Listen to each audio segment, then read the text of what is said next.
Assalamualaikum warahmatullahi wabarakatuh. Alhamdulillahirabbil alamin. Wassalatu wassalamu ala asyrafil anbiya'i wal mursalin wa ala alihi washabbihi ajma'in. Amma ba'du.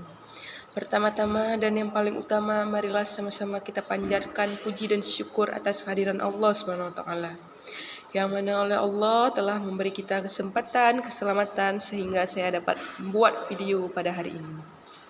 Salawat beriring salam, tidak lupa pula kita sanjung sajikan ke pangkuan alam Nabi besar Muhammad SAW, yang mana oleh beliau telah membawa kita dari alam kebodohan ke alam yang berilmu pengetahuan seperti yang kita rasakan saat ini.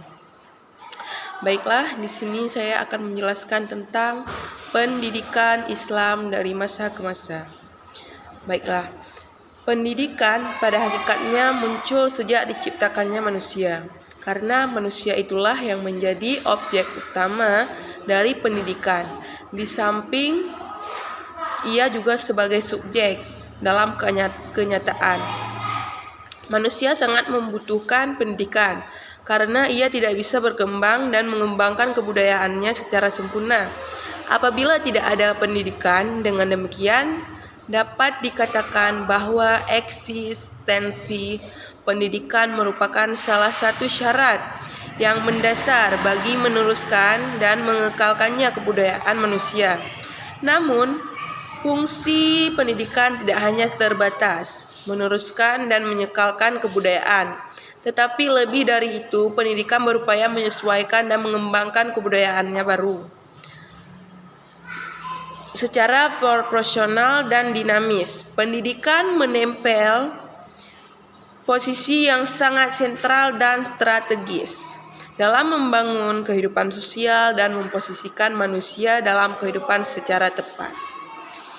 Dalam sejarah, pendidikan Islam sebagai suatu subsistem dari sistem pendidikan pada umumnya baru dikenal sesudah diutusnya Nabi Muhammad SAW sebagai Rasul. Sistem pendidikan Islam mengacu kepada nilai-nilai Islam. Karena itu, sistem pendidikan Islam menciptakan perbedaan yang mendasar dengan sistem pendidikan Islam pada umumnya. Pendidikan Islam menciptakan perbedaan yang mendasar dengan sistem pendidikan pada umumnya, yaitu pendidikan modern, baik dari timur maupun dari barat. Perbedaan yang menonjol antara keduanya terletak pada sikap atau pandangan terhadap hidup itu sendiri, di mana Islam menganggap hidup bukan suatu akhir dari segalanya, tetapi alasan untuk mencapai tujuan-tujuan spiritual setelah hidup, yang didukung oleh materi yang berkecukupan. Berbicara tentang sejarah pendidikan Islam, pada hakikatnya tidak terlepas dari sejarah Islam. Periodisasi sejarah pendidikan Islam dapat dikatakan berada dalam periodisasi sejarah Islam itu sendiri. Secara garis besar, Harun Nasution membagi sejarah Islam ke dalam 3 periode, yaitu periode klasik, pertengahan, dan modern. Kemudian perincinya dapat dibagi 5, yaitu masa hidupnya Nabi Muhammad SAW, dimulai dari tahun 571 sampai dengan 632 Masehi. 2. Masa Khulafaur Rasyidin, dimulai dari tahun 632 sampai tahun 661 Masehi. Ketiga, pada masa dinasti Umayyah di Damsyik, dimulai dari tahun 661 sampai 750 Masehi. Keempat, masa Daulah Abbasiyah yang berada di Baghdad, dimulai dari 750 sampai 125 Masehi. Masa runtuhnya kekuasaan Khalifah Baghdad tahun 1250 Masehi sampai dengan sekarang. Secara khusus, pertumbuhan dan perkembangan Islam dibagi ke dalam 5 periode, yaitu pertama periode pembinaan pendidikan Islam yang berlangsung pada zaman Nabi Muhammad SAW. Kedua, periode pertumbuhan pendidikan Islam yang berlangsung sejak Muhammad SAW wafat sampai akhir Bani Umayyah yang ditandai dengan berkembangnya ilmu-ilmu naqliyah.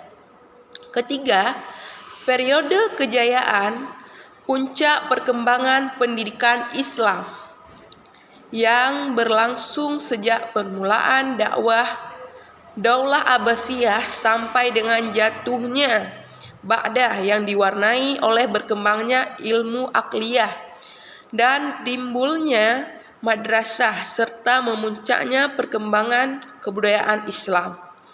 Keempat, periode kemunduran pendidikan Islam yaitu sejak jatuhnya Ba'dah sampai jatuhnya Mesir ke tangan Napoleon yang ditandai dengan runtuhnya sendi-sendi kebudayaan Islam dan berpindah pusat-pusat perkembangan kebudayaan ke dunia barat. Periode pembaruan pendidikan Islam yang berlangsung sejak pendudukan Mesir oleh Napoleon sampai masa kini yang ditandai gejala-gejala kebangkitan kembali umat Islam dan kebudayaan Islam. Baiklah, sejarah pendidikan Islam perlu dikaji ulang, terutama di zaman Nabi Muhammad SAW untuk dijadikan bahan bandingan dan acuan untuk mengembangkan pendidikan Islam saat ini. Kita semua mengetahui bahwa Rasulullah Muhammad SAW berhasil membina kaum kafir Quraisy menjadi manusia murtaqin dalam waktu singkatnya hanya sekitar 23 tahun. Keberhasilan ini tentunya tidak diperoleh begitu saja. Tetapi keberhasilan ini ditunjang oleh sistem teori atau langkah-langkah sistematis yang ditempuh. Baiklah, di sini kita akan membahas periode-periode yang ada dalam pendidikan perkembangan Islam dari masa ke masa. Periode pertama ialah periode Islam di Mekah. Sebelum Muhammad SAW memulai tugasnya sebagai Rasul, yaitu melaksanakan pendidikan Islam terhadap umat Allah, telah mendidik dan mempersiapkannya untuk melaksanakan tugas tersebut secara sempurna. Jadi perkembangan Islam di Mekah ditandai dengan dilaksanakannya dakwah oleh Nabi Muhammad SAW, yaitu dakwah secara sembunyi-sembunyi yang pertama kali dilaksanakan. Kedua, periode di Mekah. Periode di Mekah ditandai dengan hijrahnya Nabi Muhammad dari Mekah ke Yasrib atau Madinah dengan cara mendirikan masjid, melaksanakan khutbah pertama kali, mempersaudarakan kaum muslimin dan mempersaudarakan kaum muhajirin dan kaum ansar, membuat masjid, yaitu Masjid Quba, masjid yang pertama kali ada dalam sejarah Islam.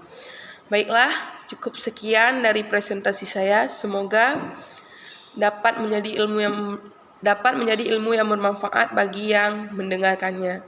Saya akhiri dengan wabillahi taufik wa hidayah. Wassalamualaikum warahmatullahi wabarakatuh.